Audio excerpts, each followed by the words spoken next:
దేవుని రక్తంలో కడగబడి ప్రభునందు విశ్వాసం ఉంచి దేవుని సంబంధులుగా మార్పు చెందిన వాళ్ళు పాపము చేస్తే, పాపములో కొనసాగితే బహుమానము, నిత్య మహిమలో ఆధిక్యత కోల్పోయి, ఉచ్చస్థానాన్ని కోల్పోయి, మహిమలో అతి తక్కువ స్థానానికి, నీచ స్థానానికి వెళతారు. దేవుడైతే మనల్ని ఉచ్చ స్థితిలో ఉంచాలని కోరుకుంటున్నాడు. మరి ఆ స్థితిలో ఉంటావో దిగజారిపోతావో నిర్ణయం నీదే. ఇది మొదటి సంగతి. రెండవది, రక్షణ పొందినటువంటి వాళ్ళు మళ్ళా త్రోవ తప్పి పాపంలోనికి వెళ్ళడం మొదలు పెడితే, తిరిగి పాపానికి అలవాటు పడితే, స్టార్టింగ్లో కొద్ది కొద్దిగా భయం ఉంటుంది, కానీ మళ్ళా చేసే కొద్దీ భయం పోతుంది. భయం పోయి తీవ్రమైనటువంటి పాపం అనగా మరణకరమైన పాపంలోకి వెళతాడు. పాపం మొదలుపెట్టేటప్పుడు మరణకరం కాని పాపమే కదా. పరిశుద్ధాత్మకు వ్యతిరేకమైన పాపం కాదు. పరిశుద్ధాత్మ నేను వ్యతిరేకించలేదు, యేసు ప్రభుని విసర్జించను లేదు. ఇవి అయితే సచ్చినా జరగవు అనుకో. కాకపోతే చిన్న చిన్నవి జరుగుతున్నాయి కొన్ని అని, పెద్ద పాపం చేయలేదు కదా, చిన్నయే కదా అని చెప్పుకుంటూ చిన్నగా ఒకటొకటి చేసుకుంటూ చివరికి భయం పోతుంది. భయం పోయి సాతానుకు చిన్న చిన్నగా వశమైపోతూ ఉంటాడు. వాడు చాలా తెలివైనడు సైతాను. ఒకేసారి మనల్ని పట్టేసుకోడు. బ్రదర్ నేనేం బ్రదర్ చేశా, జస్ట్ కొంచెం సంధి అంతే, కొద్ది కొద్దిగా విషయం కానీ కొంచెం ఎక్కినట్టు వాడు మెల్లిమెల్లిగా ఎంటర్ అవుతాడు మనలోకి. అందుకే అసలు చోటు ఇవ్వద్దు అన్నాడు. కొద్దిగా చోటు ఇస్తే మొత్తం ఆక్యుపై చేస్తాడు వాడు. మీకు చిన్న ఎగ్జాంపుల్ చెబుతా. ఫ్రెష్గా స్నానం చేసాం, ఫ్రెష్ బట్టలు కట్టుకున్నాం, తెల్ల బట్టలే అనుకోండి. ఎక్కడన్నా కూర్చోవాలంటే ఎట్ట కూర్చుంటాం? మీరు వచ్చారు, బండ్ల మీద కూర్చున్నారు, ఫ్రెష్గా స్నానం చేసి మంచిగా బట్టలు నీట్గా ఇస్త్రీ కొట్టిన బట్టలు, ఫ్రెష్ బట్టలు వేసుకొని వచ్చారు. ఎట్ట పడితే అట్ట కూర్చుంటారా? ఎక్కడ పడితే అక్కడ, ఎట్లా పడితే అట్లా కూర్చుంటారా? కూర్చోరు. ఎక్కడన్నా కూర్చోవాలంటే చూసుకొని అని దులిపేసుకొని నీట్గా కూర్చుంటారు. అవునా? ఒకవేళ చూసుకోకుండా కూర్చున్నారు, డస్ట్ అంటింది, ఒకసారి అంటింది, మళ్ళీ ఇంకో చోట కూర్చోబోయేటప్పుడు అని ఊదుకొని కూర్చుంటారా? శుభ్రం చేసుకొని కూర్చుంటారా? ఆల్రెడీ అంటిందిగా, ఇంకేముందిలే అని ఎట్ట పడితే అటు కూర్చుంటారు. అంటే ఒకసారి డస్ట్ అంటిన తర్వాత ఇంకేముందిలే అనిపిస్తుంది. అవునా కాదా? అందుకని ఫస్ట్ కూర్చునేటప్పుడే చూసుకోవాలి. ఏముందిలే అని కూర్చుంటే ఒకసారి అంటింది అనుకో, ఇక 20 సార్లు అయినా సరే ఇక ఊదుడు లేదు, గీదుడు లేదు, శుభ్రంగా అట్లనే కూర్చుంటాం. చిన్న విషయమే, కానీ అందులో ఒక వాస్తవం ఉంది. ఒకసారి పాపం చేసినప్పుడు ఫస్ట్ కొంచెం గిలిగా ఉంటుంది, తర్వాత ఇంకోసారి చేయటానికి వెనకాడరు. 2 సార్లు చేసినాక కొంచెం గిలి తగ్గిద్ది, ధైర్యం పెరిగిద్ది, 3వసారి చేయటానికి వెనకాడరు.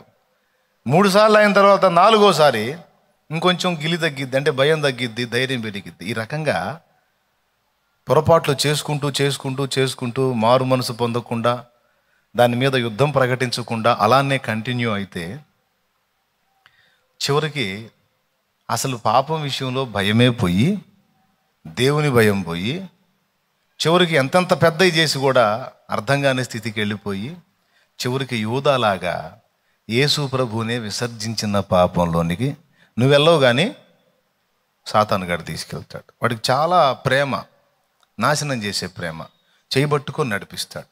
ఎందులోకి? పాపంలోకి, నాశనంలోకి. అందుకని అసలు చోటు ఇవ్వద్దు అన్నాడు. కాబట్టి మారు మనసు పొంది పాపక్షమాపణ నిమిత్తం బాప్తిస్మం పొందిన వ్యక్తులు తిరిగి పాప జీవితానికి అలవాటు పడటం మొదలు పెడితే చిన్న చిన్నగా పాపం చేసుకుంటూ కొనసాగుతూ చివరికి మరణకరమైన పాపంలోనికి వెళ్ళేదానికి అవకాశాలు ఉన్నాయి. మరణకరమైన పాపంలోకి వెళ్ళిపోతే జీవగ్రంథంలో నుంచి పేరు కొట్టివేయబడుతుంది.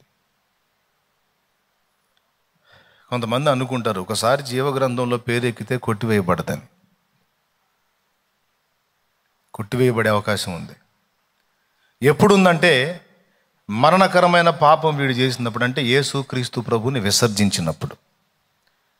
అట్లెట్లా విసర్జిస్తాంలే అన్నయ్య అంటే యోధా విసర్జించాడుగా. యేసు 12 శిష్యుల్లో ఒకడెవరు? యోధా. యేసు నమ్మినోడెవరు? యోధా. యోధా ఆరంభం ఎలా ఉంది యేసుతో? అద్భుతంగా ఉంది ముగింపు. కాబట్టి రక్షణానుభవంలోనికి వచ్చిన వాడు మరలా పాపంలోనికి వెళితే అపవాదికి చిక్కటం మొదలు పెడతాడు. ఒక్కసారిగా కాకపోయినా క్రమక్రమంగా వాడు దెబ్బతీసే అవకాశం ఉంది. ఇది రెండవ నష్టం. ఇక మూడవది ఏంటంటే దేవుడు మనకి రక్షణ ఆనందం ఇచ్చాడు. అర్థమైందా? ఏమిచ్చాడు? రక్షణ ఆనందం ఇచ్చాడు. వాస్తవంగా మనం పాపులం. మన పాపాలకు ఎలా బయటపడాలో అర్థం కాలేదు. అర్థం కానప్పుడు ఆయన తన ప్రియకుమారుని రక్తము ద్వారా మనకి విమోచన ప్రసాదించాడు. ఆయన రక్తము చేత మనల్ని శుద్ధీకరించి ఉచితమైన రక్షణ మనకిచ్చి ఆనందాన్ని కలిగించాడు. పాపములో ఉన్నప్పుడు పాపలోకంలో బ్రతుకుతున్నప్పుడు ఒక ప్లాస్టిక్ నవ్వేసుకొని తిరిగాం. లోపలేమో భయం, చాలా బుద్ధిహీనమైన పాపాలు చేశాను, ఏది ఎట్ట తగిలిద్దో, ఎక్కడ ఏ పాపం తగిలి ఎట్టబోతాను అని లోపల భయం. పైకి జనాలకే ఓ ప్లాస్టిక్ నవ్వు.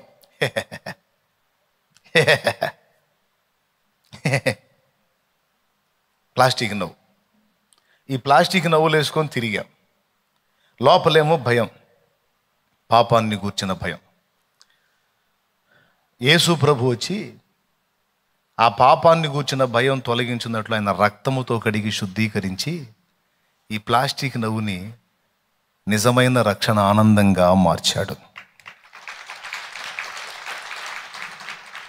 సమూయేలు చేత తైల ప్రోక్షణ పొంది నాట నుండి యెహోవా ఆత్మ తన మీదికి బలముగా దిగి వచ్చిన అభిషిక్తుడు, అనుభవం కలిగిన దావీదు పాపము చేసినప్పుడు పాడుకున్న పాటలో రక్షణానందము మరలా నాకు పుట్టించు అన్నాడు. అంటే అంతకుముందు ఉన్న ఆనందం ఏమైంది? ఈ పాపం చేసినప్పుడు ఆనందం పోయింది. అర్థమైందా? ఒకవేళ పశ్చాత్తాపపడి మారు మనస్సు పొందకపోయినట్టయితే ఆ అభిషేకం కూడా పోగొట్టుకునేవాడు. మూడవది, రక్షణ ఆనందం పోతుంది. అందరితో కలిసి చర్చికి వస్తాడు, అందరితో కలిసి చర్చికి వచ్చింది. ఈ గడ్డి తినే చేష్టాల వల్ల అందరూ కలిసి దేవునిలో రక్షణ ఆనందంలో ఆత్మలో ఆనందిస్తూ ఉంటే ఈ మనిషి మాత్రం ఆ ఆనందం పొందలేదు. ఎందుకంటే చేసిన చేష్టాలన్నీ మనస్సాక్షి చూపిస్తుంటుందిగా. ఆహాహాహా, ఏం యాక్షన్ చేస్తున్నావు, చేయాల్సినన్ని ముసుగులో చేసి ఏం ఎరగనట్టు హల్లెలూయా స్తుతి మహిమ, బాబా అసలు నీకు ఇవ్వచ్చు అవార్డు అని మనసు క్షోభ పెడుతుంది మనస్సాక్షి. ఫలితంగా అందరిలో కలిసి ఉంటారు కానీ మళ్ళా ప్లాస్టిక్ నవ్వు వచ్చేస్తుంది. ఎందుకు? అపరాధ భావం రక్షణానందాన్ని మనకుండా నీయకుండా చేస్తుంది. ఓకే, కాబట్టి మూడవ నష్టం, దేవుని రక్షణానందం పొందకుండా కోల్పోతారు.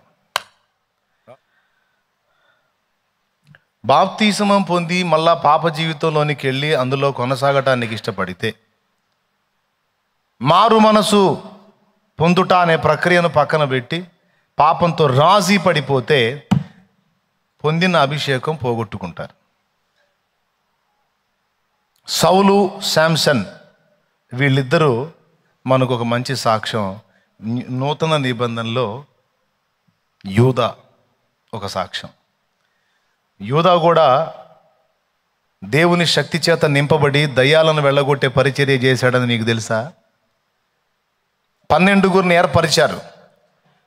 చచ్చిన వారిని లేపడానికి, రోగుల్ని స్వస్థపరచడానికి, దయ్యములను వెళ్ళగొట్టడానికి. మత్తయి సువార్త 10వ అధ్యాయం 1వ వచనం నుంచి చదవండి చకచక, ఆలస్యం చేయొద్దు. ఆయన తన 12 మంది శిష్యులను పిలిచి అపవిత్రాత్మలను వెళ్ళగొట్టుటకును ప్రతి విధమైన రోగమును ప్రతి విధమైన వ్యాధిని స్వస్థపరచుటకును వారికి అధికారం ఇచ్చెను. ఆ 12 మంది అపోస్తుల పేర్లు ఏమనగా, దయ్యములను వెళ్ళగొట్టుటకు, ప్రతి విధమైన వ్యాధిని, రోగమును స్వస్థపరచడానికి 12 మందికి అధికారం ఇచ్చాడు. ఆ అభిషేకము, ఆ శక్తి ఇచ్చాడు. పేర్లు చదువుతుంది చూడండి. మొదట పేతురనబడిన సీమోను, అతని సహోదరుడగు ఆంద్రేయ, జబదయి కుమారుడగు యాకోబు, అతని సహోదరుడగు యోహాను, పిలుపు, బర్తలోమయి, తోమా, సుంకరి అయిన మత్తయి, అల్పయి కుమారుడగు యాకోబు, తద్దయి అను మారు పేరు గల లెబ్బయి, కనానీయుడైన సీమోను, ఆయనను అప్పగించిన ఇస్కరియోతు యూదా. ఓకేనా? యూదాకు కూడా దయ్యాలను వెళ్ళగొట్టే అధికారం, రోగాలని స్వస్థపరిచే అధికారం, ప్రతి విధమైన వ్యాధిని స్వస్థపరిచే అధికారం ఇచ్చాడా? 11 మందికి ఇచ్చి ఒకడిని ఆపాడా? నీకు దండం పెడతాను, నాకు నీరసం అవుతుంది, పెద్దగా చెప్పండి. 12లో ఈడు ఒకడుగా, యూదా కూడా ఒకడుగా. అంటే ప్రారంభం ఎట్లా ఉంది అతనిది? మండాడు. క్లైమాక్స్ ఎట్టుంది? అప్పచెప్పాడు. పైన ఉన్న అభిషేకపు శక్తి ఏమైపోయింది?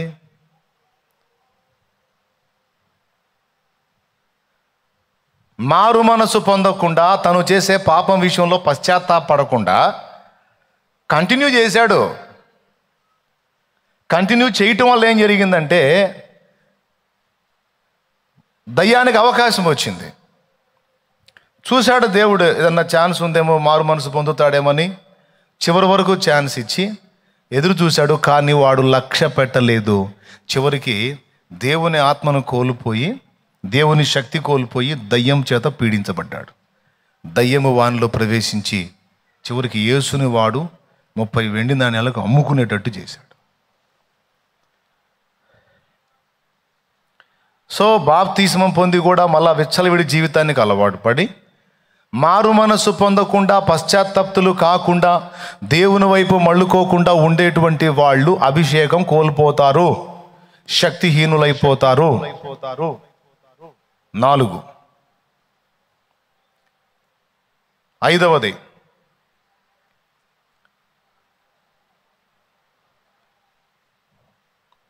మనస్సాక్షి చెడిపోతుంది. మనస్సాక్షి చెడిపోతుంది.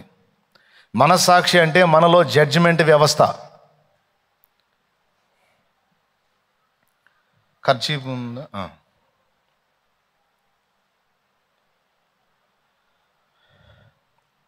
ఈ ఖర్చీపు చూడండి, చక్కగా తెల్లగా ఉంది కదా. యేసు ప్రభు రక్తం చేత మన మనస్సాక్షిని ఇంత శుభ్రంగా కడిగాడు. ఒకప్పుడు మన మనస్సాక్షి ఎట్లుందంటే, ఇదిగో ఇది ఎట్లుంది, ఎట్లుంది, ఎట్లుంది. పెన్ను ఒకరు ఇస్తారా బాబా? ఇదిగో ఏమైనా కనపడుతుందా? మన ప్రారంభం అది. పెద్ద పెద్దవి చేసి కూడా ఏముందిలే, అందరూ చేసేదేగా నేను చేసింది అనుకున్నాం. అంటే చెడిపోయింది. ఎంత పెద్దవి చేసామో, ఎంత దరిద్రంగా బతుకుతున్నామో, ఎంత నీచానికి దిగజారుతున్నామో అర్థం కాదు. మనస్సాక్షి చచ్చింది కదా, చెడిపోయింది కదా. అందుకని ఇది చూడండి, నేను గీస్తా ఉన్నాను. ఏమైనా కనపడుతుందా? కనపడి చెప్పండి. కనపడలా. ఎందుకు ఇలా అయిపోయింది? ఇప్పుడు యేసు ప్రభు రక్తం చేత దీన్ని ఎలా చేశాడు. ఈ పేపర్ సగమే కనపడుతుంది, క్లాతే కరెక్ట్, పోతే పోయిందో ఖర్చు ఇబ్బంది లేదు. మీకు కొంచెం చూపిస్తే బాగుంటుందని నా బాధ. ఇప్పుడు యేసు ప్రభు తన రక్తం చేత ఇలా చేశాడు. అంతకుముందు నలుపు ఏమైపోయింది, శుద్ధి చేయబడింది, తెలుపు అయిపోయింది.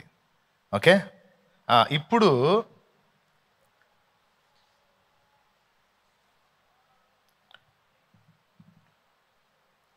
ఇందాక పెద్ద పెద్ద గీతలు కూడా కనపడలేదుగా. ఇప్పుడు చూడండి, కనపడుతుందా? కళ్ళజోళ్ళు ఉన్నాడు, సరి చేసుకొని చూడండి. కనపడుతుందా? జూమ్ యాప్లో ఉన్న వాళ్ళకి కనపడుతుందా? రైట్. ఏం కనపడుతుంది? పెద్దగా చెప్పండి. చొక్క కనపడుతుంది. ఓకే, మనస్సాక్షి మొత్తం తెలుపు అయిపోయింది కనుక ఒక చిన్న దాటుపడ్డా, ఒక చిన్న పొరపాటు జరిగినా అది చూపిస్తూ ఉంటుంది. ఇదిగో వచ్చింది, చొక్క వచ్చింది, కడిగేసుకోరా, మారు మనసు పొందురా, పశ్చాత్తాపడరా, తేడా పడ్డావు, దిద్దుకోరా అని చూపిస్తూ ఉంటుంది. అమ్మా బుద్ధి తక్కువ క్రియ చేసావు, నోరు జారావు, కాలు జారావు, కన్ను జారావు, చేయి జారావు, ఏదో చూపిస్తుంది. చూపించినప్పుడు వెంటనే యేసు ప్రభు పాదాలు పట్టుకొని పశ్చాత్తాపడి కన్నీరు విడిచి మారు మనసు పొందితే అది కడగబడి మళ్ళా నూతన పరచబడిద్ది ఎప్పటికప్పుడు. ఓకే, అట్లా కాకుండా కంటిన్యూ చేస్తారు కొంతమంది. పొరపాట్లు మారు మనసు పొందకుండా చేస్తూ ఉంటారు. అది ఏముందిలేండి అనుకుంటుంటారు. అవన్నీ అక్కడో చుక్క, అక్కడో చుక్క, అక్కడో చుక్క, అక్కడో చుక్క, అక్కడో, చివరికి ఇదంతా చుక్కలు చుక్కలు చుక్కలు చుక్కలు అయిపోయి చివరికి మనస్సాక్షి మొత్తం చెడిపోయి మళ్ళా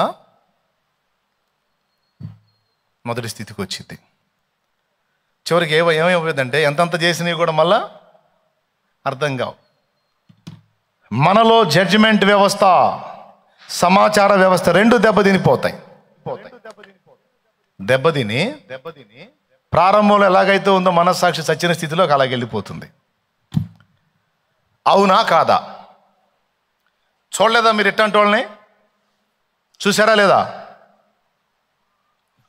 ఒకప్పుడు ఎలా ఉంటారో తర్వాత ఎలాగ అయిపోతారో కొన్ని జీవితాలు చూసాం మనం జాగ్రత్త చెప్పామనుకో, మాకు తెలుసులే బ్రదరు, వాక్యం చెప్పవాకు నువ్వు, మాకు తెలుసు. కానీ బ్రదర్ మానుకో బ్రదరు, ఏంది బ్రదర్ ఎట్లుండేవాడు ఎలాగ అయిపోయావు, అక్క ఏందక్క ఎలా ఉండేదని. అమ్మా నువ్వు నాకు చెప్తావు, నాకు తెలుసు వాక్యాలన్నీ, నువ్వు చెప్పొద్దు నాకు. లోకానికి విరుద్ధంగా నేను బ్రతకట్లా. లోకంలో అందరు ఎట్ట బతుకుతున్నారో అంతకంటే కొంచెం నిజాయితీగా బతుకుతున్నాను నేను. పనిచేయదు మనసాక్షి. చుక్కలన్నీ ఎక్కువైపోయి చివరికి బ్లాక్ షేడ్ వచ్చేసి ఇక ఏం జరిగినా తనకి సబబే అనిపిస్తుంది కానీ తప్పు అనిపించదు. ఎంత డేంజరో చూడండి. కాబట్టి రక్షణానుభవంలోనికి వచ్చిన వాడు మళ్ళా పాపక్రియల్లోకి వెళ్ళిపోతే మనస్సాక్షి పాడైపోతుంది. అది ఇచ్చేటువంటి సమాచారం బ్రేక్ అయిపోతుంది. మళ్ళా మొదటి స్థితికి వెళ్ళిపోతాడు. అవసరమా? తెలుసో తెలియకో, తెలివిలోనో తెలివి తక్కువయో ఏదన్నా అడుగు జారితే దాంతో రాజీ పడటం కాదు, మెళకువగలిగి తేడాపడ్డట్టున్నాను, నేను ఏమైపోతున్నాను, ఎట్టుపోతున్నాను, ఇది కరెక్ట్ కాదు కదా అని ఆలోచించుకొని దాన్ని విసర్జించి అసహించుకొని దేవుని వైపు మళ్ళుకొని, నన్ను కడుగు తండ్రి, నా అపరాధం నా కళ్ళ ముందు కనపడుతుంది దేవా, నన్ను శుద్ధి చేయమని దావీదు మొత్తుకున్నట్టు మొత్తుకోవాలి. అప్పుడు కడిగి శుద్ధి చేస్తాడు. మళ్ళా దాని జోలికి పోకుండా జాగ్రత్త పడాలి. ఆదివారం రాగానే ఏం ఎరగనట్టు, పశ్చాత్తాపడ్డట్టు, కన్నీళ్లు గార్చినట్టు, ప్రార్థన చేసినట్టు, ఏడిసినట్టు, మొత్తుకున్నట్టు షో చేసి మళ్ళీ 6 రోజులు వెళ్ళి అదే తప్పుని కంటిన్యూ చేస్తా, మళ్ళీ ఆదివారం రాగానే ఏదో డ్యూటీ లాగా 6 రోజులేమో ఆ డ్యూటీ, ఆదివారం రాగానే ఈ డ్యూటీ. ఇట్లాంటి దరిద్రగొట్టు స్థితికి దిగజారకూడదు. అందులో కొనసాగుతావని కాదు నిన్ను విమోచించింది. ఇకనన్నా మారు మనసు పొంది దైవ చిత్తానుసారంగా బతుకుతావని నీకోసం ప్రాణం పెట్టి రక్తం గార్చి ఆ రక్తంతో గడిగాడు.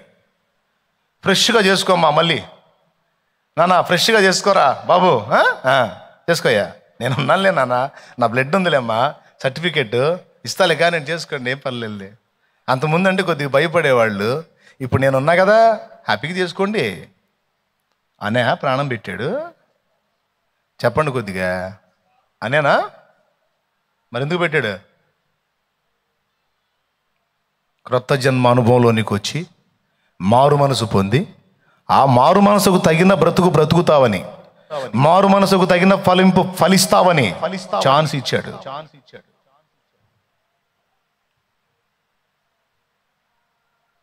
కాబట్టి ఏమైపోతుంది? మనస్సాక్షి పాడైపోతుంది, రక్షణానందం పోతుంది, మహిమ అంతస్తులోంచి దిగిపోతాడు. అంతేకాకుండా చిన్న పాపం అని మొదలు పెట్టుకొని చివరికి నరకపాత్రమైన పాపంలోనికి సాతాను ఈడ్చుకెళ్తాడు. 4. 5వది అభిషేకం కోల్పోతావు, శక్తిహీనుడు అయిపోతావు, శక్తిహీనురాలు అయిపోతావు. ఇది దేవుని ఆత్మకు దుఃఖం కలిగించే పాపములు చేస్తూ మారు మనసు పొందకుండా, ఆత్మ గద్దించిన వినకుండా, ఆత్మకు వ్యతిరేకమైన క్రియలు చేయటం ద్వారా అభిషేకాన్ని కోల్పోతారు. సౌలునైతే అసలు వదిలేశాడు. శాంసన్ను కూడా యెహోవా ఆత్మ తన్ను విడిచిపోయిన సంగతి సంసోనుకు తెలియదు అన్నాడు. దావీదు కూడా ఈ ప్రమాదం ఉంది కనుకనే 11వ వచనంలో అన్నాడు, 51వ కీర్తన 11వ వచనం ఏమన్నాడు చూడండి. నీ సన్నిధిలో నుండి నన్ను త్రోసివేయకుము, నీ పరిశుద్ధాత్మను నా యొద్ద నుండి తీసివేయకుము. అద్దుగో, ఈ పాపక్రియలో కొనసాగటం వల్ల ఒక దశలో అభిషేకం పోతుంది. దిద్దుబాటు చేసుకోకుండా, మారు మనసు పొందకుండా కంటిన్యూ అయితే ఆత్మ కూడా వదిలిపెట్టి వెళ్ళిపోయే పరిస్థితి ఉంది. పరాకాష్ట చివరి దశలో ఆత్మ కూడా వదిలేసే అవకాశం ఉంది. పరిశుద్ధాత్మ ఒకరిని విసర్జించాడంటే ఇక వాడు ఎంత డేంజరో ఊహించండి మీరు. దేవునికి మహిమ కలుగును గాక. దయచేసి ఈ మాటలు సీరియస్గా తీసుకొని వినండి, భయపెట్టడానికి చెప్పట్లా. బాప్తిస్మం పొంది మరలా పాపములో కొనసాగుతున్న అనేక మందిని చూసి పర్యావసానాలు ఎలా ఉంటాయి అనేది హెచ్చరిక చేయమని దేవుని ఆత్మ ప్రేరణ పొంది పొద్దున ఇప్పుడు మాట్లాడుతున్నా. వింటే విను, లేకపోతే లేదు. దేవుడి స్వరం దేవుడు వినిపిస్తాడు, చెబుతాడు. ఇక నిర్ణయం నీదే. 5 సంగతులు అయిపోయినాయి, రాశావుగా. ఇక 6వ సంగతి చెప్తున్నా. ఎప్పుడైతే దేవునికి వ్యతిరేకమైన పాపంలోకి వెళ్తావో, ప్రార్థన చేస్తావు కానీ విశ్వాసంలో స్థిరత్వం ఉండదు. ఎందుకు చెప్పు? విశ్వాసంలో ధైర్యం ఉండదు. అతిక్రమములు లేకుండా దేవుని ముందు ఎప్పటికప్పుడు ఫ్రెష్గా ఉండి జాగ్రత్తగా బ్రతుకుతూ ప్రార్థనలో ఉంటే దేవుని ఎదుట నేను సత్ప్రవర్తన కలిగి ఉన్నా, సత్సాక్ష్యం కలిగి ఉన్నా, నా తండ్రి నా మనవి వింటాడన్న ధైర్యం ఉంటుంది. నీతిమంతులు సింహం వలె ధైర్యముగా నుందురు అంటే నీతి లేనోడు దేవుని ముందు డౌట్ఫుల్గా ఉంటాడు. యాకోబు రాసిన పత్రిక 5:17 త్వరగా చదువు తీ.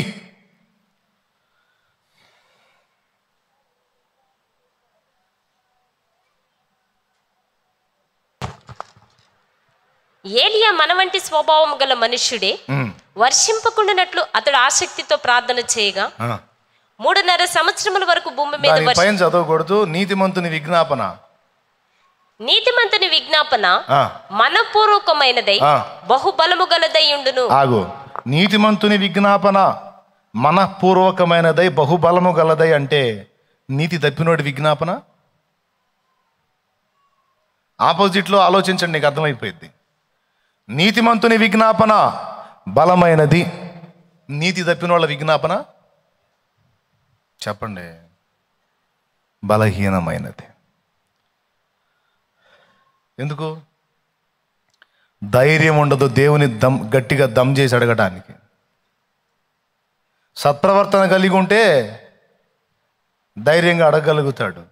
దేవుని ఎదుట దోషభూయిష్టమైన బతుకుతా ఏం డిమాండ్ చేస్తాడు? ఒకవేళ ఏదన్నా విశ్వాసం తెచ్చిపెట్టుకుందామన్నా సైతాన్ చేస్తాడు పక్కన. ఆహా, నీ ప్రార్థన కూడా దేవుడు వింటాడనేనా? నీ మనవి కూడా దేవుడు వింటాడనే నీ నీ నీ నమ్మకం? మరి చేసినాయి గడ్డి తిన్నావుగా, గడ్డి తినే చేష్టాలు చేసావుగా, ఎట్లా ఒప్పుకుంటాడు నేను దేవుడు? మీ మనసాక్షి మీకు అనిపించదు అట్లా? ఏమో అనిపించదా మీకు అట్లా? అనిపించదా? ఖచ్చితంగా అనిపిస్తుంది. సో ప్రార్థనా జీవితంలో ధైర్యం కోల్పోయి చివరికి మోకాళ్ళు ఉండాలంటేనే సిగ్గేస్తుంటుంది, భయం వేస్తుంటుంది, మోకరించడానికే డౌట్ వస్తూ ఉంటుంది. ఇంకా విశ్వాసంలో బలం ఎక్కడా? అందుకే ప్రార్థనలో జయం ఉండదు, ఇక ఫలితం ఉండదు, సమాధానం ఉండదు. అవసరమా?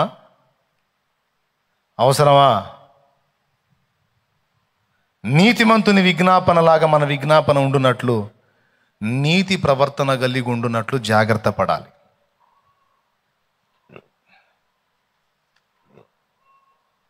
ఏ ప్రవర్తన? నీతి ప్రవర్తన. నీతి ప్రవర్తన కోల్పోయి నీతి మాలిన బతుకులోకి వెళ్ళిపోతే ప్రార్థన చేస్తావు కానీ విశ్వాసం ఉండదు, దానికి నెరవేర్పు కూడా ఉండదు. ఎందుకు? తేడా ఉంది కాబట్టి విశ్వాసం బలంగా ఉంచలేవు. నా ప్రార్థన వింటాడో వినడో, జవాబు వచ్చిద్దో రాదని సందేహం వస్తుంది. సందేహించేవాడికి ఏం దొరకదని యాకోబు రాసిన పత్రిక 1:6 చెప్పాడు.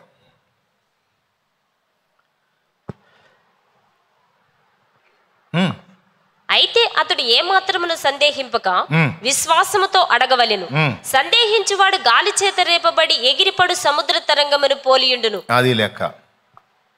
సందేహంతో అడుగుతున్నాడు కానీ పాపాన్ని బట్టి ధైర్యం లేదు, అనుమానం ఉంది. మంచోళ్ళ ప్రార్థన అయితే వింటాడుగా, నాలాంటి పనికిమాలినోడు ప్రార్థన, పనికిమాలిన దాని ప్రార్థన దేవుడు వింటాడా?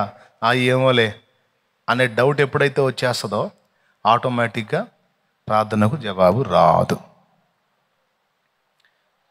ఎన్నైనాయి? 6. 7వ చెబుతున్నా, ధైర్యముగా సువార్త చెప్పలేరు.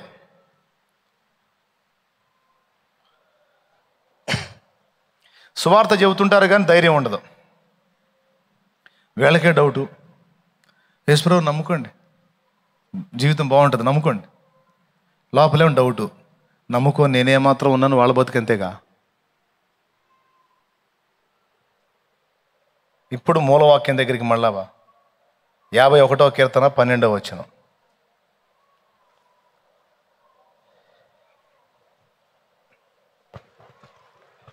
నీ రక్షణానందము నాకు మరలా పుట్టించుము, సమ్మతి గల మనస్సు కలుగు చేసి నన్ను దృఢపరచుము. అయ్యా, సమ్మతి గల మనసు ఇచ్చి దృఢపరచు. ఆ తర్వాత అప్పుడు అతిక్రమము చేయి వారికి నీ త్రోవలను బోధించెదను. అది లెక్క. అప్పుడు తప్పుడు త్రోవలో ఉన్న వాళ్ళకి ఆయన సత్య మార్గాన్ని ధైర్యంగా చూపించగలుగుతా, ఎందుకంటే నేను ఉన్నా కాబట్టి. నేనే అతిక్రమాలు చేస్తా, అతిక్రమం చేసేవాడికి ఏం చెబుతా? కాబట్టి అతిక్రమం చేసేవాడిని నేను జాగ్రత్త చేయాలంటే ముందు నేను జాగ్రత్తగా ఉండాలి. నేనే పనికి మాల పనులు చేసుకుంటా, చెడిపోయిన బ్రతుకుతా, అట్టుండకూడదు ఇట్టుండకూడదు అని ఏం చెప్పేది జనాలకి? సువార్త ఏం చెప్పేది? క్రమంలోకి ఎట్లా తెచ్చేది, త్రోవలోకి ఎట్లా తెచ్చేది? వాళ్ళని తేవాలంటే ముందు నేను నడవాలిగా. అందుకే నాకు రక్షణానందం మరలా ఇవ్వు, సమ్మతి గల మనస్సు నాకు దయచేసి దృఢపరచు, అప్పుడు అతిక్రమములు చేయ వారికి నీ త్రోవలను బోధిస్తానయ్యా. అంటే బాప్తిస్మం పొంది మరలా చెడిపోయిన జీవితంలోకి వెళ్ళిపోతే ధైర్యముగా తప్పుడు త్రోవలో ఉన్న వాళ్ళని గద్దించి త్రోవలోకి తీసుకొని రాలేరు. ఎంతమందికి అర్థమవుతుందో ఏమో. మీకు అర్థం కాకపోయినా నేను చెప్పను ఇంక మళ్ళీ. శక్తి అంతా పొద్దునే ఖర్చు పెట్టా. ఇప్పుడు ఉన్న శక్తిని కూడగట్టుకొని బ్యాంకులో స్టోర్ చేసుకున్న శక్తి అంతా తీసుకొచ్చి ఇప్పుడు వాడుతున్నా. దేవునికి మహిమ చెప్పండి, చెల్లించండి గట్టిగా.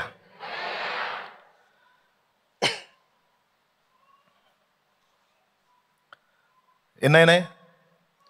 8వది, బాప్తిస్మం పొంది అక్రమ జీవితంలో కొనసాగుతున్న వాడికి చివరికి మరణకరమైన పాపంలోకి వెళ్ళి నరకానికి వెళ్ళే ప్రమాదం ఉంది అని దేవుడు కానీ అనుకున్నట్లయితే అది జరగకముందే మరణానికి అప్పగిస్తాడు. 1 కొరింథీ పత్రిక 11వ అధ్యాయము 29-30 వచనాలు. పాపం చేస్తుంటారు, మళ్ళీ ఏమరగనట్టు వచ్చి బలలో చేస్తూ ఉంటారు. మారు మనసు పొందరు, పశ్చాత్తాపడరు, ఏదో మాత్ర వేసుకున్నట్టు నోట్ వేసుకోవటం అన్ను నీళ్లు పోసుకున్నట్టు యేసుప్రభు శరీరం రక్తం తీసుకుంటారు అనమాట. ఏమి ఎరగనట్టు మారు మనసు ఉండదు, పశ్చాత్తాపం ఉండదు, దిద్దుకోవటం ఉండదు, కన్నీటి ప్రార్థన ఉండదు, ఏముండదు. ఇలాంటి వాళ్ళకి ఏ గతి పట్టిద్దో చూడు. ప్రభు శరీరం అని వివేచింపక తిని త్రాగువాడు తనకు శిక్షావిధి కలుగుటకే తిని త్రాగుచున్నాడు.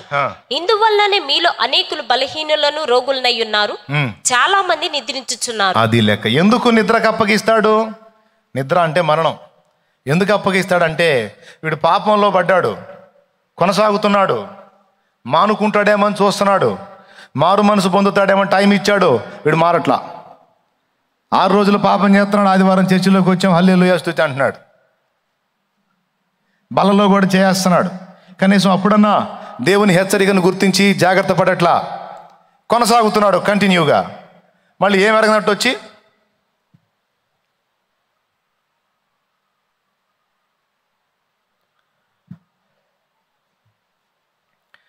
ఒరే వీడు మారు మనసు పొందుతాడేమో అని టైం ఇస్తున్నాను, వీడేమో కంటిన్యూ అవుతున్నాడు, చిన్నగా ఇంకా ఎక్కువ దిగజారిపోతున్నాడు, ఈయన ఇంతే వదిలేశానంటే చివరికి నన్ను విసర్జించి నరకపాత్రుడు అవుతాడు.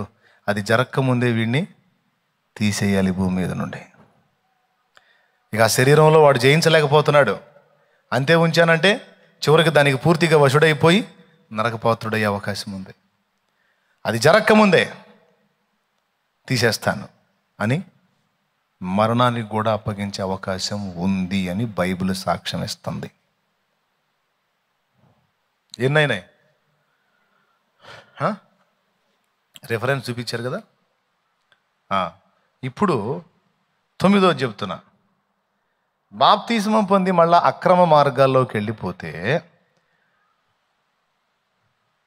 సాక్ష్యం చెడిపోతుంది. తప్పు జరిగినప్పుడు దేవుడన్నా క్షమిస్తాడేమో కానీ తేడాబడి అయ్యా క్షమించయ్యా అని ఆయన పాదాలు పట్టుకుంటే ఆయనన్నా క్షమించే అవకాశం ఇస్తాడేమో కానీ మనం తప్పుడు పని చేసినప్పుడు చూసిన సమాజం మాత్రం మనం చచ్చినా క్షమించదు. అర్థమైతే స్తోత్రం చెప్పండి, గట్టిగా చెప్పండి. క్షమించిద్దా?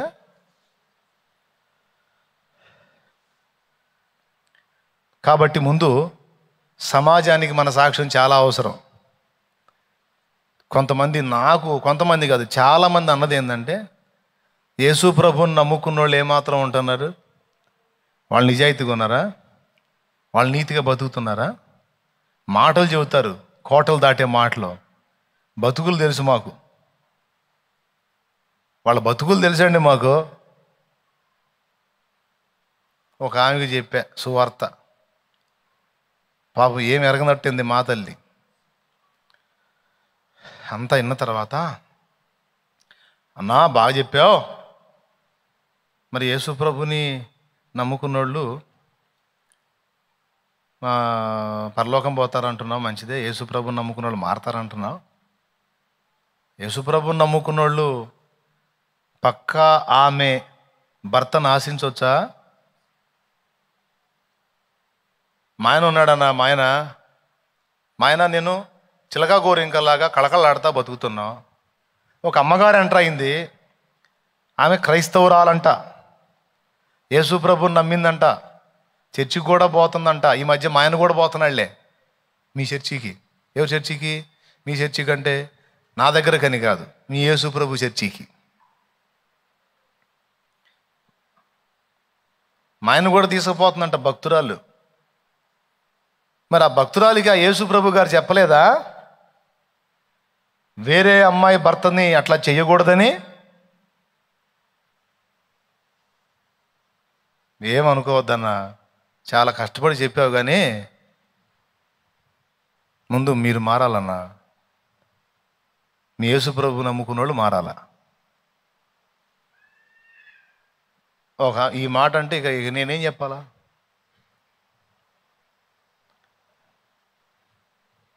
ఇంకొక ఆయన అన్నాడు, ఏమి నమ్ముకోమంటావు అన్న యేసుప్రభుని? 5 రూపాయలు వడ్డీ ఇస్తావా సస్తావా అని కూర్చున్నాడు. ఆదివారం మళ్ళా ఏదో పెద్ద పుస్తకం తీసుకొని తెల్ల బట్టలు వేసుకొని వచ్చి కూర్చుంటాడు. 5 రూపాయలు వడ్డీ, అయ్యా పిల్లల గల్లోని కట్టలేకపోతున్నాను అయ్యా, 3 రూపాయల కాడికి వేసుకోయా అంటే 5 ఇస్తే సరి, లేకపోతే నీ అంతు తేలుస్తానని చెడామాడా తిట్టిపోయాడు. ఎట్లా పడితే అట్లా తిట్టిపోయాడు. ఏందన్నా వాళ్ళకి చెప్పండి అన్న, మాకు చెప్పే బదులు.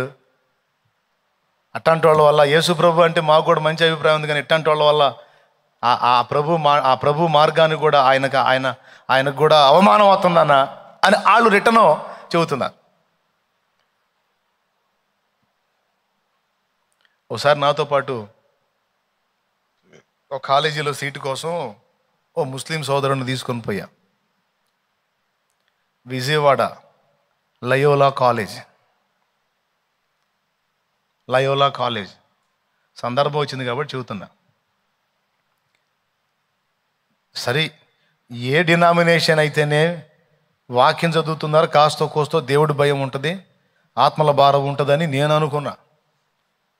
ఆ తమ్ముడు ఏం చేశాడంటే, అది క్రిస్టియన్ కాలేజీ అన్నా, మరి నాకు సీటు తక్కువ, ర్యాంక్ ప్రాబ్లం ఉంది, ఎక్కువ మనీ కట్టాల్సి వచ్చేటట్టుంది, సో మీరు వచ్చి ఏదన్నా మాట్లాడితే, మీరు వాళ్ళు క్రిస్టియన్స్ కాబట్టి ఏదన్నా మనీ తగ్గిస్తారేమో, కొంచెం రిక్వెస్ట్ చేయడానికి రండి అన్నా అని తమ్ముడు బ్రతిమలాడాడు. 2007 సంవత్సరంలో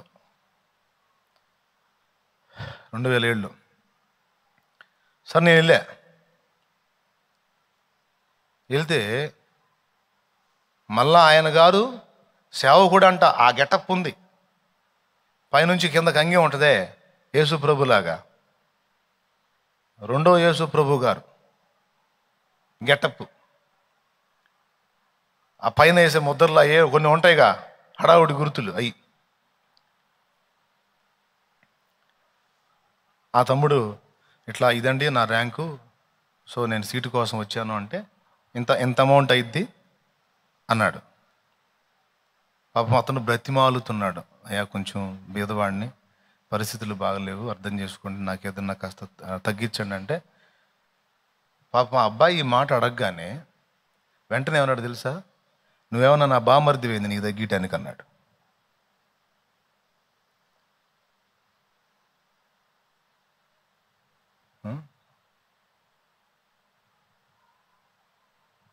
ఏం చెప్పాలా చెప్పండి? నువ్వేమన్నా నా బామర్దివా అంటే ఎంత పొడవు వెళ్ళింది ఆ మాట? అంటే మీ అక్క ఏమన్నా నా భార్య, నేనేమన్నా మీ అక్కకి హస్బెండ్నా? ఎవడి మాట అన్నాడు? ఎవడో పైనుంచి కిందకు ఒకటే అంగి వేసి ముద్రలు ధరించి పెద్ద పాదిరిలా కనపడుతున్నాడు. కడుపు మండిపోయింది, కన్నీళ్ళు వచ్చినాయి. ఒక బూతు తిట్టలేను, ఒక దెబ్బ కొట్టలేను. వీడు అసలు మనిషి జన్మ ఎత్తాడు వీడు అనిపించింది నాకు. నేను అడగటానికి 2 అడుగులు ముందుకేస్తే ఆ తమ్ముడు అన్నా ఆగన్నా, సువార్త నెరుగని అన్యుడు కష్టపడి ఆత్మకు సువార్త చెప్పి తిప్పలు పడుతున్న ఆత్మ కోసం ఒక్క మాటతో నాశనం చేశాడు వాడు.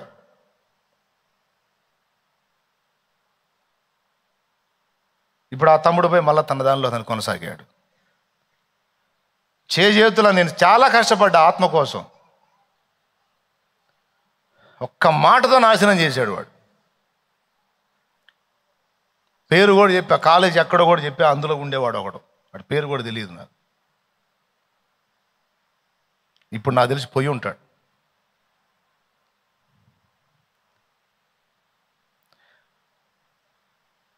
క్యారెక్టర్, సాక్ష్యం, మాట, ప్రవర్తన, నియమం, ఏమని నమ్ముకుంటామన్నా? మీ చర్చికేనా వచ్చేది? ఏమోనబ్బా చర్చికి వస్తున్నట్టు రావట్లా కొంతమంది, మరి ఏందో సన్నగా దారాల్లాగా తీస్తున్నారు ఏడకేడకి వేస్తున్నారు, బనీని వేసినట్టు, వెనకేమో తాళ్ళు కడుతున్నారు.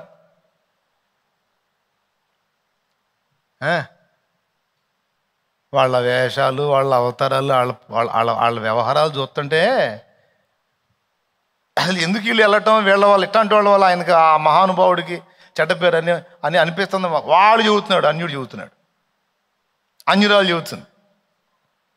నేను యేసుప్రభు బిడ్డని, నేను పరిశుద్ధ దేవుని భక్తుడిని అన్నప్పుడు ఆ మాటకు తగ్గ బతుకు ఉండొద్దు, ప్రవర్తన ఉండొద్దు, వస్త్రం ఉండొద్దు, వేసే వేషమేమో అదొక టైపు వేషం, చెప్పి నేనేమో దేవుని బిడ్డని.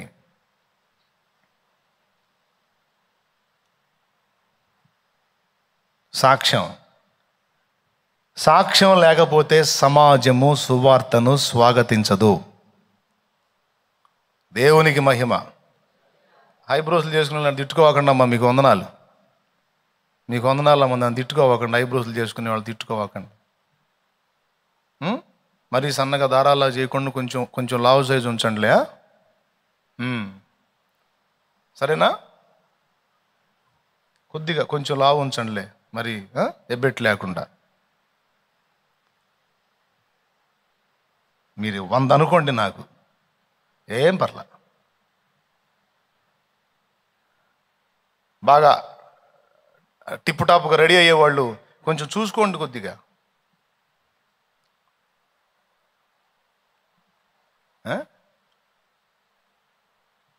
ఎటు పోతుంది మన ఆలోచన, మన ప్రవర్తన?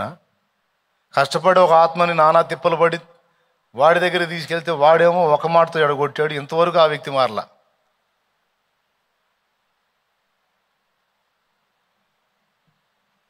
బాప్తిస్మం పొంది దేవుని బిడ్డని అని చెప్పుకుంటున్న వాడు క్యారెక్టర్ని కోల్పోతే, అయ్యా తేడా పడ్డాను ప్రభా క్షమించంటే దేవుడు క్షమిస్తాడు కానీ మనిషి క్షమించడు. నీ బతుక్కాలం నువ్వు వాడికి చెప్పడానికి ట్రై చేస్తే వినడు. నీ వల్ల కాదు ఇక ఆత్మలు రక్షించడం.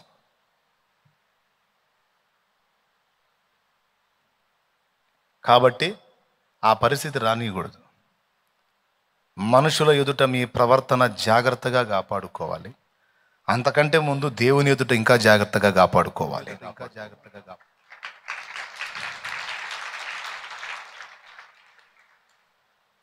దేవుడన్నా కనికరిస్తాడు కానీ మనుషులకు కనికరం ఉండదు. కొన్నిసార్లు చేయని వచ్చి నీ మీద పడుతుంటాయి, ప్రాబ్లం లేదు. నిందలైతే ఇబ్బంది లేదు, నిందలన్నీ దీవెనలే, కానీ నిజాలు కాకూడదు. ఏం కాకూడదు? నిజాలు కాకూడదు. కొంతమంది భయపడతారు, వామ్మో శాలేమన్నో ఇంత ఘాటుగా మాట్లాడుతున్నాడు ఏంది, ఐబ్రోస్లు కూడా చేసుకోకూడదా, ఇప్పుడు కామన్ కదా, అందరూ అదే కదా, ఏముంది ఇంత ఓపెన్గా మాట్లాడుతున్నాడు ఏంది, ఏముంది మామూలే కదా, చిన్నపిల్లలు కూడా చేస్తున్నారు కదా, ఏముంది అనుకుంటే నేనేమంటాను? తిమోతి పత్రిక అపోస్తలుడైన పౌలు తిమోతికి రాసిన మొదటి పత్రిక 2:9 ప్రకారం నేను చెబుతున్నా. తిమోతికి రాసిన మొదటి పత్రిక 2వ అధ్యాయము 9వ వచనం ప్రకారం నేను చెబుతున్నా. మరియు స్త్రీలను అణుకువ బుద్ధియు స్వస్థ బుద్ధి గలవారై స్వస్థ బుద్ధియు గలవారై ఉండి తగు మాత్రపు వస్త్రముల చేతనే గాని దేహమును కప్పునట్లుగా కంప్లీట్ గా వస్త్రముతో గాని జడలతోనైనను, ఇక అది మెయిన్, జడలతోనైనను బంగారముతోనైనను ముత్యములతోనైనను మిగులు వెలగల వస్త్రములతోనైనను అలంకరించుకొనక తళుక్ అసలు కొంతమంది అయితే నాయన వస్త్రాలు వేస్తే మెరుపులే. ఈ మెరుపులు గెటప్ మళ్ళీ చేతిలో బైబిల్. ఇక పెద్ద భక్తురాలు అనమాట. చేతిలో బైబిల్ చూసామో ఓహో భక్తికి పోతుంది కాబోలు, అవతారం చూసామో స్త్రీ అయినా పురుషుడైనా ఎవరైనా సరే తెల్లయే వేయాలని నేను అనట్లా, మళ్ళీ అటు వచ్చారు మళ్ళీ. నేను కూడా కలర్ వేసుకుంటా. నువ్వు ఏది వేసినా అవతలి వాళ్ళని ఆకర్షించాలి, అవతలి వాళ్ళకి నేను హడావుడిగా కనపడాలన్న ఆలోచనతో చేయొద్దు. కొన్ని ప్రదేశాలకు పోయినప్పుడు నేను సైతం మఫ్టీ డ్రెస్ వేసుకొని వెళ్ళాల్సిందే. ఎందుకంటే కొన్ని ప్రదేశాల్లో సువార్త అనుమతించబడట్లేదు. అలాంటి చోట్లకి ఏం కాదు, నేను వైట్ అండ్ వైటే వేసి వెళ్తాను, నేను భక్తుణ్ణి అంటే కాదు. అవసరమైతే ఈ గెటప్ తీసి ఒక మామూలు సామాన్యుడిలాగా వెళ్ళిపోయి మాట్లాడొస్తా. అర్థమైందా? నాకు వాళ్ళకి సువార్త చెప్పాలా, వెళ్ళి ప్రకటిస్తా. మొన్న హైదరాబాద్లో వాక్యం చెప్పా. అప్పుడు వేసుకున్న ఒక చొక్కా చూడండి, కళ్ళు జిగేలమంటాయి మీకు. అంటే డిస్కో చొక్కా అనుకునేరు, మామూలు గ్రీన్ షర్ట్ వేసుకున్నాలే. దేవునికి స్తోత్రం. నాకంటే మామూలు వైట్ ఇష్టం. కలర్స్ అన్నిటిలోకి రాజు వైట్ కాబట్టి మరి వైట్ ఇష్టం. వైట్ అన్ని విధాలా మనకి ఉపయోగపడిద్ది. అందుకని ఫస్ట్ నుంచి తెలుపు ఇష్టం, వేసుకుంటా అంతే. మీరందరూ తెలిపేయాలని కాదు. మీరు ఏ వస్త్రం కట్టినా, ఏ గెటప్ వేసుకున్నా, నిన్ను చూసినప్పుడు దేవభక్తి గల స్త్రీ, దేవభక్తి గల పురుషుడు అని చెప్పేదానికి తగ్గట్టు అవతారం ఉండాలి అని నేను చెప్పలా, పౌలు భక్తుడు చెప్పాడు. కావాలంటే మళ్ళీ చూసుకోండి. చదవా. మరియు స్త్రీలను అనుకోయు స్వస్థ బుద్ధి గలవారయ్యండి, తగు మాత్రపు వస్త్రముల చేతనే గాని జడలతోనైనను బంగారముతోనైనను ముత్యములతోనైనను మిగుల వెలగల వస్త్రములతోనైనను అలంకరించుకొనుక దైవభక్తి గలవారమని చెప్పుకొని స్త్రీలకు తగినట్టుగా. ఆ మాట మెయిన్ గా తీసుకోవాలి. అక్కయ్యలో వందనాలు, అన్నయ్యలో వందనాలు, ఎవరైనా సరే. ఒక్కొక్కడు వేషాలు వేస్తున్నాడు. నేనేమో బాబు తీసుకుని తర్వాత తీసుకుని కానీ అన్నయ్య నాకు ఇవ్వాల్సిందే అనయ్య అని ఎగబడి తీసుకుంటున్నారు. ఇదంతా మొత్తం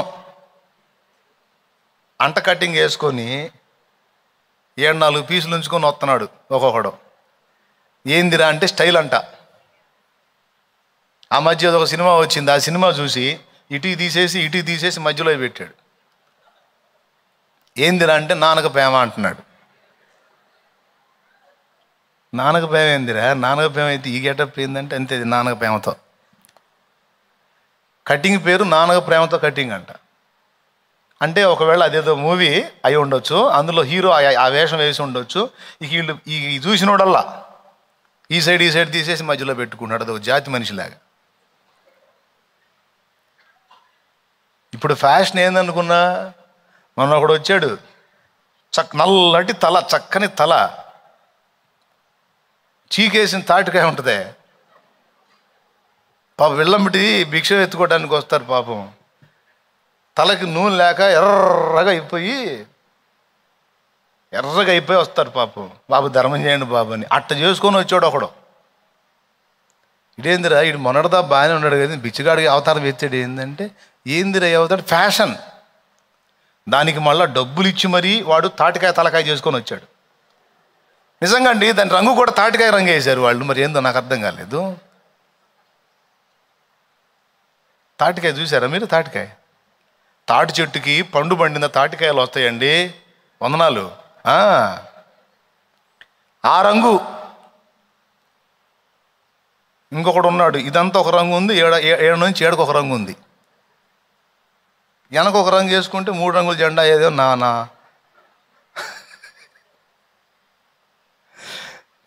ఒక్కొక్కళ్ళు పడే పాటలు. అన్యులైతే అది వేరు. యేసు ప్రభు నమ్మినోడికి ఈ వేషాలు తగవు. చచ్చిన చేప ఏట్లో కొట్టుకుపోతుంది, బతికిన చేప ఏటికి ఎదురీదుతుంది.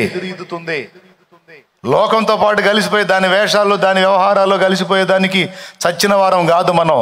ఆయన రక్తము చేత తిరిగి బ్రతికింపబడిన వారం. ఎట్లా బతుకుదాం వాళ్ళలాగా?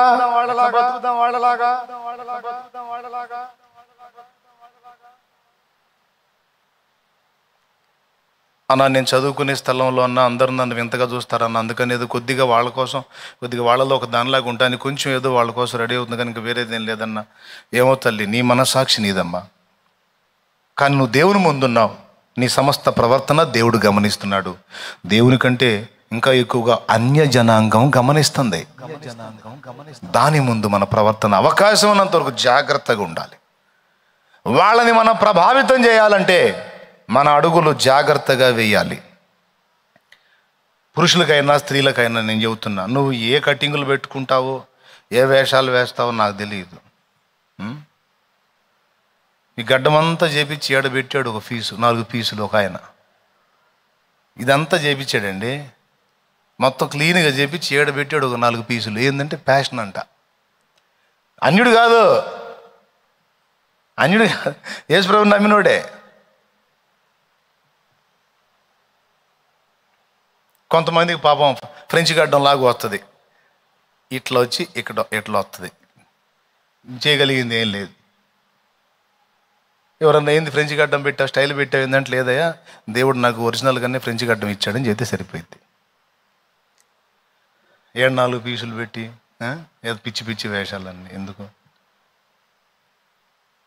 నేను చూస్తూ ఉంటా, నా దగ్గరికి వచ్చిన వాళ్ళందరూ ఏమి ఎరగనట్టుగా వాడి వేషాలన్నీ వేసుకొని వస్తాడు. నా దగ్గరికి వచ్చినప్పుడు వందలా అన్నయ్య ప్రార్థన చేయండి అని నేను ఎగాదిగా చూస్తే ఈ అవతారం అంతా మంచోడు కథ వింటాడు అనుకుంటే చెబుతా, ఎందుకులే ఈ వేషాలు కొంచెం మార్చుకోలేయ్యా, దేవుడి బిడ్డలం దేవుని భక్తులం అని చెప్పుకునే దాన్ని తగ్గట్టు కత్తి మార్చుకోండి అయ్యా, కోతి వేషాలు ఎందుకు? ఈ జపాన్ కోతి వేషాలు ఎందుకయ్యా? వద్దులే అని చెబుతా. వినళ్ళు ఇడికి చెప్పిన వేస్ట్ అనుకుంటే ఒక చిరునవ్వు ఉన్నవి పోరబాబు అని పంపిస్తా. నా ప్రియమైన దేవుని బిడ్డలారా, ప్రతిదీ అబ్జర్వ్ చేస్తారండి. ప్రతిదీ దేవభక్తి గలవారం అని చెప్పుకుని మనుషులకు తగినట్లుగా మన సమస్త ప్రవర్తన జాగ్రత్తగా ఉండాలి. స్త్రీల విషయం చెబుతాను ముఖ్యంగా. వాక్యానికి భిన్నమైన అడుగులు నేను చెబుతున్నా. ఓకే, నువ్వు రెడీ అవ్వు, నువ్వు ఎట్లా రెడీ అవ్వాలనుకుంటావు అట్లా రెడీ అవ్వు, సూపర్గా రెడీ అవ్వు, కానీ ఎక్కడా? నీ భర్త ముందు. సౌందర్య ప్రదర్శన అంతా చెయ్యి, ఎక్కడా? పరపురుషుల ముందు కాదు, నీ భర్త ముందు. అది వాక్యం చెబుతుంది. పరపురుషుల మధ్యలోకి వచ్చినప్పుడు, పరపురుషుల మధ్యలోకి వెళ్ళినప్పుడు నీ దేహమును జాగ్రత్తగా కప్పుకో, తగిన వస్త్రము ధరించు. అర్ధనగ్న ప్రదర్శనలు కానీ, అతి సోషలిజాలు కానీ, హడావిడి ఎక్స్పోజింగ్లు కానీ చెయ్యకూడదు. ఇది పక్కాగా చెబుతుంది వాక్యం. నాకు తెలిసిన ఒక సోదరు ఉంది, ఆమె బాప్తీసము పొందింది, భర్త మార్లా. ఓ రోజు మ్యారేజ్కి రేపు వెళదామని చెప్పాడు భర్త. ఓకే అంది భార్య. ఆ టైం వచ్చింది, ఆయన బయటికి వెళ్ళి వచ్చాడు. రెడీ అవ్వని ఏం లేదు, మామూలుగా తన పనులు తను చేసుకుంటుంది. మ్యారేజ్కి వెళ్ళే టైం వచ్చింది, వచ్చాడు. ఏంది మా ఎప్పుడు పోవాలి, పెళ్ళి టైం అయిపోతుంది కదా, రెడీగా మన కాలేది ఏంది అన్నాడు. రెడీ అయ్యేదేముంది, పద అని ఆ చీరను అట్లా సరి చేసుకుని పద అంది. ఎక్కడికమ్మాయి, పెళ్ళికి మనం వెళ్తుంది, ఏంది చీర ఏంది, అవతారం ఏంది అన్నాడు.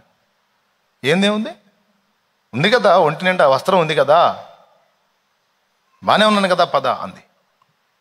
కాదు నువ్వు రెడీ అవ్వాలి కదా. ఎందుకు అవ్వాలి, ఎవరి కోసం అవ్వాలని అడిగింది.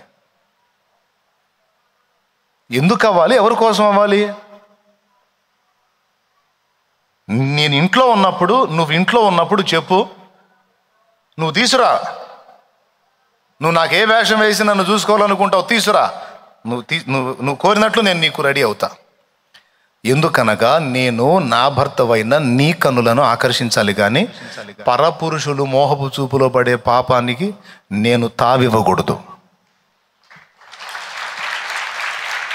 ఇట్లాంటి భక్తులు కూడా ఉన్నారు మరి భూమి మీద.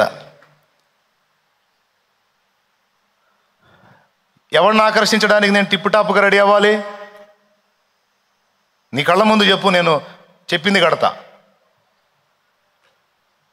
అది వాక్యానుసారమైన జీవన విధానం. కానీ మీరు నన్ను తిట్టుకోవద్దు, చాలామంది లేడీస్ ఆపోజిట్. ఇంట్లోనేమో విచిత్రమైన ప్రేతాత్మల్లాగా వస్త్రాలు ధరిస్తారు. ఆ అవతారాలు వాళ్ళ గెటప్పులు చూస్తే వాంతులు వస్తాయి. ఎక్కడికన్నా ఇలాంటి ప్రోగ్రాంకి వెళ్ళాలి, ఎక్కడన్నా మ్యారేజ్కి వెళ్ళాలి అది ఇదంటే పాపం బయటకు వచ్చి ఇంటికి వచ్చిన తర్వాత అతను ఇంట్లో చూసి పక్కింటికి వచ్చానేమని పోతాడు. ఎందుకు? భార్య రెడీ అయి నిలబడి ఉంది, ఎవరు అనుకుని పక్కింటికి పోతాడు అనమాట. ఏమండి అని, ఇది మావిడి గొంతులానే ఉంది. వచ్చేసి మా నువ్వేనా, ఏంటిది? నేనే. ఇంత అద్భుతంగా ఉన్నావు, మరి ఎందుకమ్మా ఇంట్లో కొరివి దెయ్యంలాగా ఉంటావు? ఇంట్లో ఉన్నప్పుడు ఎట్లుంటారేంటి? మరి ఎక్కడా బయటికి పోయేటప్పుడా? ఎవరు చూడాలి? భర్త కదా. ఒకవేళ మహిళా మండలి వాళ్ళకి ఆత్మలో మండిద్దేమో. పురుషాధిక్య సమాజం ఇంతే మాట్లాడతారని. మీరు ఏదన్నా అనుకోండి, ముందు పురుషుడు తర్వాత స్త్రీ, కాస్త పెద్ద చిన్న వ్యత్యాసం ఉంది. కాబట్టి ఎంతైనా మరి పెద్దవాళ్ళంగా కొంచెం చెబుతాం, చిన్నవాళ్ళు కొంచెం ఆలోచించాలి. ఎందుకంటే భద్రత బాధ్యత అన్నీ పురుషుడిని ఎత్తిన పెట్టాడు. ఏదో వీళ్ళు సాటి అయిన సహాయాలన్న పేరే కానీ అంతా చేసేదంతా వాళ్లే పాపం. ఉడిగం. దేవునికి స్తోత్రం. బాధపడకండి బ్రదర్స్, బాధపడకండి. చేసేదే ఉంది. దేవునికి మహిమ కలుగును గాక. హల్లెలూయా. పురుషులైనా స్త్రీలైనా సభ్య సమాజంలో మన సాక్ష్యం పరిమళించాలి. శాలేమన్న చెప్పింది వాక్యానుసారమే అంటే ఆలోచించి మార్చుకోండి పద్ధతుల్ని. నవనాగరికత పేరుతో మీరు కూడా విచిత్ర వేషాల్లోకి వెళ్ళిపోకండి. భక్తిని నిలబెట్టండి. పరిమళించెనే నా సాక్ష్య జీవితమే, పరిశుద్ధాత్ముడు నన్ను నడిపించుచున్నందునే. పరిమళించెనే నా సాక్ష్య జీవితము, పరిశుద్ధాత్ముడు నన్ను నడిపించుచున్నందునే. పరిశుద్ధాత్మలో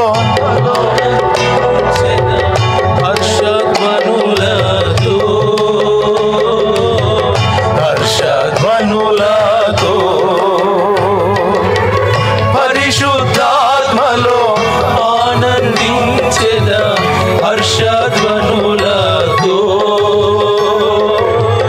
హర్షధ్వనులతో. దేవునికి మహిమ. నేనేం మిమ్మల్ని బూడిద పోసుకొని దెయ్యాల్లాగా తిరగమని చెప్పట్లా.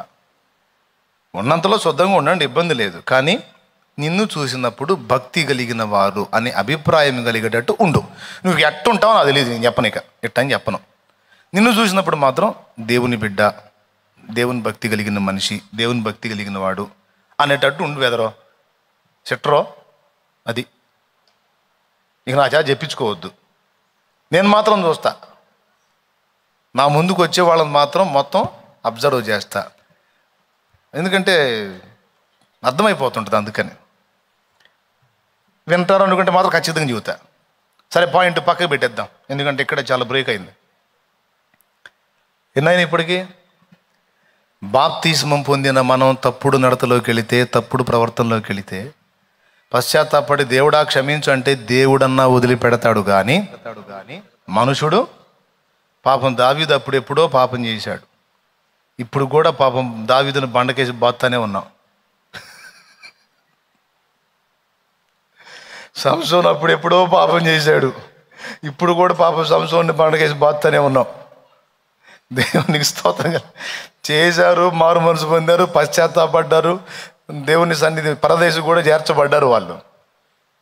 అయినా సరే ఇప్పుడు దావీదు పాపాన్ని ఎంతమంది రోజు గుర్తు చేస్తానే ఉంటారుగా. దావీదు అనగానే బెత్షెబా కనపడి మనుషులు వదిలిపెట్టరు. అందుకే చెబుతున్నా, అయ్యా జాగ్రత్తగా ఉండాలి లేదా.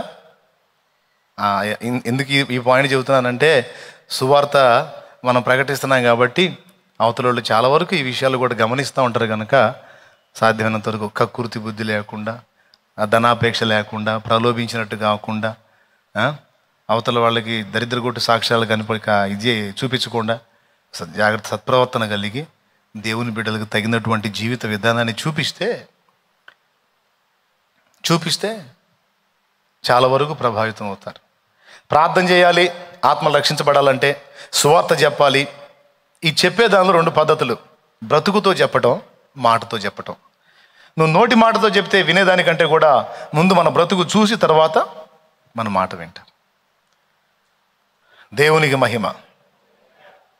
మనం ఒక బతుకుతా జనాలకు ఒక మాటలు చెప్పామనుకో, సరేలే అని మొహమాటానికి ఏదన్నా ఒకసారి విన్నా తర్వాత పక్కకు పడేస్తారు, వినరు. కాబట్టి ఇది గుర్తుపెట్టుకోవాలి. సాక్ష్యం మనం నిలబెట్టుకోవడానికి శతవిధాలా ప్రయత్నం చేయాలి. ఒకవేళ నిందలు వస్తే పర్వాలేదు, అవన్నీ దీవెనలుగా మారుతాయి. కానీ మనం చేతులారా చేసుకొని పాడు చేసుకోకూడదు సాక్ష్యాన్ని. ఒకసారి మనుషుల ముందు సాక్ష్యం చెడిందంటే మళ్ళా సెట్ అవ్వడానికి అది ఈ జన్మకి అవ్వచ్చు, కాకపోవచ్చు, చెప్పలేం. గొప్ప గొప్ప భక్తులు సైతం ఆ చెడ్డ సాక్ష్యం వల్ల ఎఫెక్ట్ అయిపోయారు. అందుకే చెబుతున్నాను. ఇప్పుడు ఎన్ని రకాలు వచ్చినాయండి? ఎన్ని రకాలు వచ్చినాయి? 9 రకాలు వచ్చినాయి. బాప్తీసం పొంది త్రోవ తప్పిన వాడు ఎన్ని రకాలుగా తేడా పడతాడంటే 9 రకాల నష్టాలు. అంతేకాకుండా కుటుంబంలో కూడా సాక్ష్యం పోయి కుటుంబంలో మిగిలిన వ్యక్తులు కూడా బరి తెగిస్తారు. ఫర్ ఎగ్జాంపుల్, ఓ ఫ్యామిలీ ఉంది. తండ్రి కుటుంబానికి మొత్తానికి దీపం, ఆధారం, మాదిరి. ఆ తండ్రే దేవుణ్ణి ఎరిగిన వాడై ఉండి శాపగ్రస్తమైన బ్రతుకుతున్నాడు అనుకో, ఆటోమేటిక్గా పిల్లలు దేవుడు భయాన్ని కోల్పోతారు.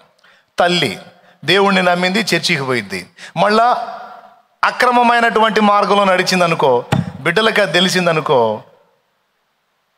నీ జీవితాంతం చెప్పిన ఇక వాళ్ళు వినరో. ఫ్యామిలీ ఎఫెక్ట్ అయిపోయింది, కుటుంబం శాపగ్రస్తం అయిపోయింది. ఒకప్పుడు లోకానుసారంగా ఉన్నప్పుడు పొరపాట్లో బ్రతికాం. సత్యం తెలుసుకొని ఏసైని తెచ్చి ఇంట్లో పెట్టుకొని ఏసై బిడ్డలంగా బతుకుతున్నాం. ఆనాడంటే ఏసై తెలియక అక్రమంలో బ్రతికినా మా నాన్న ఇప్పుడు యేసుప్రభుని నమ్ముకొని సక్రమంగా బ్రతుకుతున్నాడు, మనం కూడా సక్రమంగా ఉండాలి అనుకుంటారు పిల్లలు. అట్లా కాకుండా యేసుప్రభుని నమ్ముకొని కూడా మళ్ళీ వంకర మార్గాల్లో పోయాడనుకో, ఆటోమేటిక్గా పిల్లల మైండ్లో అది పడి దేవుని భయం పోయి, ఇటు పెద్దవాళ్ళ భయం పోయి, వాళ్ళు శాపగ్రస్తమైన అలవాట్లోకి, అనుభవాల్లోకి వెళతారు. ఏందిరా అని చెప్పడానికి నీకు ధైర్యం ఉండదు. ఏంది అన్నావు అనుకో, నువ్వేం చేస్తున్నావు అంటారు. నీ కూతుర్ని ఏందమ్మా అన్నావు అనుకో, నువ్వేం చేసావమ్మా, నువ్వేం చేసా, నాకు చెబుతున్నావు అంటారు. కాబట్టి వాళ్ళు నిన్ను నిందించకుండాన్నట్లు వారి ఎదుట నీ ప్రవర్తన జాగ్రత్తగా ఉండాలి. నువ్వు పిచ్చి పిచ్చి పనుల్లో వాళ్ళకి ట్రేస్ అవుట్ అయ్యావు అనుకో, ఇక నిన్ను లెక్క చేయరు. ఎంతమందికి అర్థమవుతుంది? మరి ఏంటంటే బాప్తీసం పొంది మళ్ళీ పాపం చేస్తే ఏముండదని అనేవాడిని ఏం చేయాలి? ఏముండదేంది? చాలా ఉండే. అలా కాకుండా వినండి, క్రీస్తు రక్తంలో కడగబడి పరిశుద్ధతను సాధన చేసుకొని ఎప్పుడన్నా తెలిసి తెలియక అడుగు జారితే వెంటనే దేవుని ముందు శుద్ధి చేసుకొని దేవునితో తిరిగి సమాధానపడి దేవుని మార్గంలో ప్రయాణం చేస్తే ఇప్పుడు నేను చెప్పిన వాటన్నిటికీ వ్యతిరేకమైన ఫలితాలు నువ్వు చూస్తావు. సాక్ష్యం చెడగొట్టుకుని బాప్తీసం పొంది మళ్ళీ తప్పుడు జీవితంలోకి వెళితే కుటుంబం తేడా పడిద్ది అన్నా కదా. నువ్వు అలా కాకుండా సక్రమంగా బతికితే తేడాగా ఉన్న కుటుంబం కూడా కరెక్ట్ అయిపోయింది.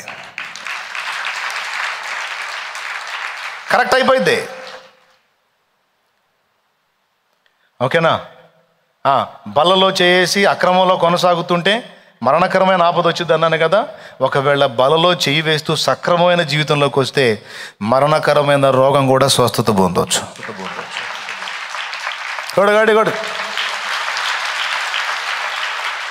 బాప్తిస్మం పొంది దేవుని బిడ్డనని చెప్పుకుంటూ తప్పుడు బతుకు బతికితే సమాజం తృణీకరించిద్ది కదా సాక్ష్యాన్ని బట్టి. అదే నీ సాక్ష్యం పరిమళించింది అనుకో, ఆ సమాజంలో ఒక్కొక్కరు నిన్ను బట్టి యేసయ్య వైపుకి వస్తారు, సమాజం దీవించబడింది.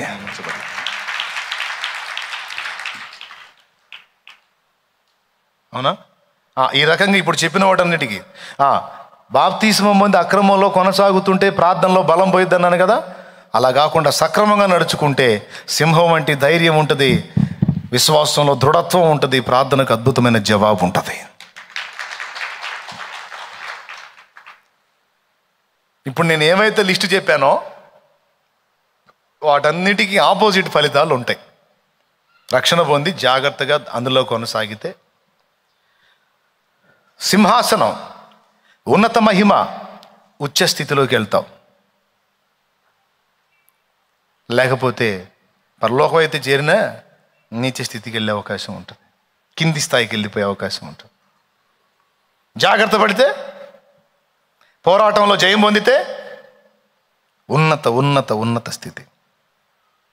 ఎక్కడ? దేవుని రాజ్యంలో. రక్షణ పొంది జాగ్రత్తగా దేవుని వెంబడిస్తే నీ రక్షణానందం దినదిన ప్రవర్ధమానంగా వర్ధిల్లుతూ ఉంటుంది. ఆయనలో ఆనందిస్తావు, ఆత్మలో ఆనందిస్తావు. నువ్వు ఎప్పుడైతే ఆయనలో ఆనందిస్తున్నావో, ఆత్మలో ఆనందిస్తున్నావో, నీకు తెలియకుండానే నిన్ను చూసిన వాళ్ళకి ఆ ఆనందం వచ్చేస్తుంది. వాళ్ళు కూడా ఆత్మలో ఆనందించడం మొదలు పెడతారు, పరవశించడం మొదలు పెడతారు. ఓకే? అట్లా ఇప్పుడు నేను చెప్పిన విషయాలన్నీ మీరు ఏ విధంగా ప్రజెంట్ అడుగులేస్తున్నారో మిమ్మల్ని మీరు విమర్శించుకొని ఒక్కసారి చూసుకోండి. చిన్న లోపం కూడా నువ్వు దాచిపెట్టుకోకుండా ఎప్పటికప్పుడు దేవుని ముందు ఒప్పుకొని శుద్ధి చేసుకుంటే నీ మనస్సాక్షి నిర్మలంగా ఉంటుంది. మనస్సాక్షి పరిశుద్ధంగా ఉంటుంది, నిర్మలంగా ఉంటుంది. నిర్మలము అంటే తెలుసా? బావిలో నీళ్లు కదిలిస్తే మురికి పైకి వస్తే అడుగునేముంది అర్థం కాదు. నిర్మలంగా ఉన్నాయనుకో అడుగున చిన్న రాయి కూడా కనపడిద్ది. నీళ్లు నిర్మలంగా ఉంటే ప్రతిదీ కనిపించింది అడుగున.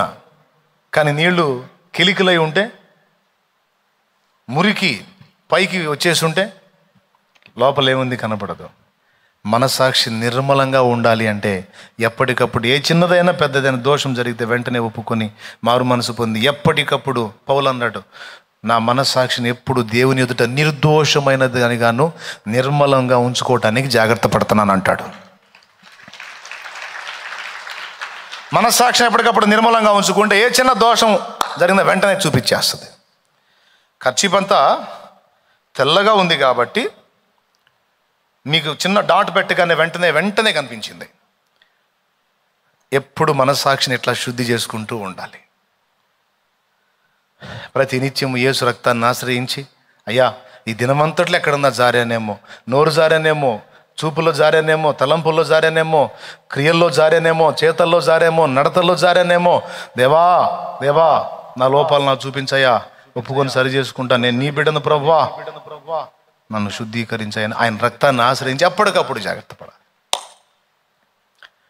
ఈ విధంగా మన భక్తి జీవితాన్ని సాధన చేసుకుంటామా, మనము, ఇంటివారు, సమాజము దీవించబడటమే కాదు, మన రాజు, మన తండ్రి, మన ప్రభువుకి కూడా సంతోషాన్ని కలిగించిన వారం అవుతాం.